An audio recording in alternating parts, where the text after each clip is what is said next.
ସାଙ୍ଗମାନେ ଲୋକଟି କାହିଁକି ଛେଳିର ମୁଣ୍ଡରେ ନକଲି ଶିଙ୍ଗ ଲଗାଉଛି ଚାଲନ୍ତୁ ଜାଣିବା। ଏ ପିଲାଟିର ଘର ଲୋକ ତାକୁ କହିଥିଲେ ତୁ ଗୋଟେ ଶିଙ୍ଗ ଥିବା ଛେଳି ଆଣିବୁ, କିନ୍ତୁ ଏ ପିଲାଟି ଶିଙ୍ଗ ନଥିବା ଛେଳି ଆଣି ଦେଇଛି।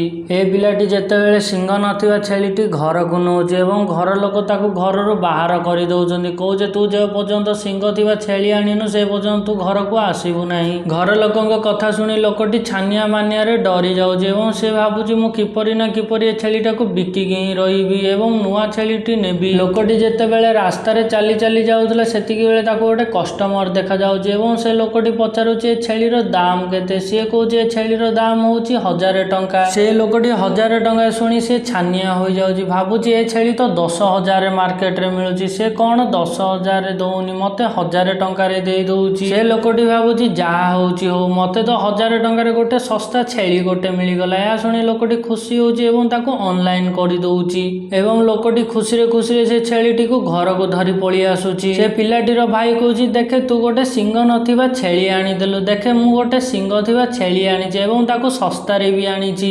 ପିଲାଟିର ଭାଇ ଯେତେବେଳେ ଚାଲି ଚାଲି ଯାଉଥିଲା ସେତିକି ବେଳେ ତାକୁ ଗୋଟେ ଛେଳି ଦେଖାଯାଉଛି ଏବଂ ସେ ଛେଳିକୁ ପଚାରୁଛି ଆର ଦାମ କେତେ? ସେଇ ଲୋକଟି କହୁଛି ଆ ଛେଳିର ଦାମ ହେଉଛି 5000 ଟଙ୍କା। ଏହା ଶୁଣି ଲୋକଟି ଖୁସି ହୋଇଯାଉଛି ଏବଂ ତାକୁ 5000 ଅନଲାଇନ କରିଦଉଛି ଏବଂ ସେ ତା ନିଜ ଘରକୁ ଆଣି ଦଉଛି। ସେ ଲୋକଟି ପଚାରୁଛି ସେ ଛେଳି କାହିଁ, ସେ ଛେଳି କୁଆଡେ ଗଲା? ସେ କହୁଛି ଦେଖେ ଏଇ ସେ ଛେଳି। ସେ ପିଲାଟି କହୁଛି ଏଇ ତ ସେ ନକଲି ଛେଳି, ମୁଁ ନକଲି ଶିଙ୍ଗ ଲଗେଇକି ତାକୁ ବିକି ଦେଇଥିଲି। ଏଥିରୁ ସାଙ୍ଗମାନେ ଆପଣ କ'ଣ ଶିଖିଲେ ପ୍ଲିଜ କମେଣ୍ଟ କରି ଜଣେଇ ଦେବେ।